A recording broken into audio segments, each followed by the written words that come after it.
એક ઘોડો હતો જાગીરદારનો ઘોડો, જોરદાર ઘોડો. પંજાબ રાજસ્થાનના કોઈક જાગીરદાર હતા, નવો નવો ઘોડો લાયેલા ને ઘોડો એવો દેખાડો ને રૂપાળો ને હાલ ચાલ એવી, પણ નસલ કઈ હતી ને એ કોઈ નક્કી નતું. કોકે 4-5 નસલ ભેગી કરી અને હાઇબ્રિડ નસલ પેદા કરેલી, ઘોડાની સંકરજાત પેદા કરી અને જાત એવી પેદા થઈ, કદ કાઠી એવી ને કે માણસ જોતું રહી જાય. ગામો ગામ ચર્ચા થવા માંડી કે ફલાણા ગામના જાગીરદાર કને જોરદાર ઘોડો છે, દૂર દૂર સુધી એમના જેવો ઘોડો કોઈ કને છે જ નહીં. બીજા ગામથી લોકો જોવા આવે અને જાગીરદાર ઘોડા ઉપર ચડી અને આમ નીકળે ને ગામમાં એટલે માણસ વખાણ કરે, હો કે વાહ વાહ શું ઘોડો છે, એક નંબર ઘોડો, આવો ઘોડો કોઈ કને હોય જ નહીં. આવું થોડાક દિવસ હાલ્યું ને એટલે ઘોડું વિચાર કરવા માંડ્યું કે વાહ વાહ તો બધી મારી થાય છે, આ તો લેવા દેવા વગરનું મૂછું મળે છે, ઇજ્જત આબરૂ તો બધી મારી છે, વખાણ તો બધા મારા કરે છે, તો આપણે શું કેમ કોઈની ગુલામી કરવી પડે, આપણે શું કેમ કોઈનો વજન ઉપાડવો પડે. આપણે તો હવે નિયમ કરી દેવો છે કે ખાવા પૂરતું જ ઊભું થવાનું અને ખાઈને પાછું બેસી જવાનું. આપણે કોઈનો લોડ ઉપાડવાનો થતો જ નથી. અને ઘોડું બેસી ગયું અને જાગીરદાર આવ્યા ને જોયું તો ઘોડું તો બેઠું. ઈ કે હે ઓછી કરી હે, હાથ દીધો, હાકોટો કર્યો, પોતાની રીતે મથ્યા, પણ ઘોડું ઊભું થયું નહીં. એટલે પછી પોતાના પર્સનલ માણસોને બોલાયા. ઈ કે આમ જુઓ કે ઘોડું બેસી ગયું. બધા કે હે આ તો કે આબરૂ જાય આપણી, તો કે આબરૂ જાય ને આને ઊભું કરો ગમે એમ કરીને. પણ જે હૂતું હોય એને જગાડીએ તો જાગે, પણ જે હુવાનું નાટક કરતું હોય એને તો ગમે એમ કરીએ તો એ જાગે.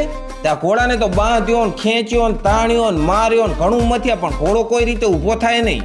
પછી તો ડોક્ટરને બોલાયા કે કાંઈ રોગ હોય તો, પણ ડોક્ટર કે ના ના આને કાંઈ રોગ છે નહીં. હવે આ કેમ બેસી ગયું ને કેમ ઊભું નથી થતું એ તો હવે ઈ જાણે. અને પછી તો ધીમે ધીમે વાત ગામમાં ફેલાવા માંડી ને બધા દાંત કાઢવા માંડ્યા કે જાગીરદાર ઓલો ઘોડો લાયા હતા ને ઘોડો તો બેસી ગયો. તે જાગીરદારના મગજનો બાટલો ફાટ્યો કે આના લીધે તો હારી આબરૂ જાહેરી.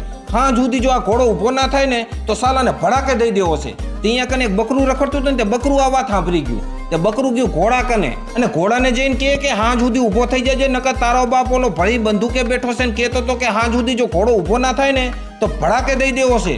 ઘોડો કે શું વાત કરો છો બકરા ભાઈ? તો કે હા મેં મારા હગા કાને સાંભળ્યું. અને હાંજ પડી અને જાગીરદાર આવ્યો જોટો લઈને અને જોયું તો ઘોડો તો ઊભો.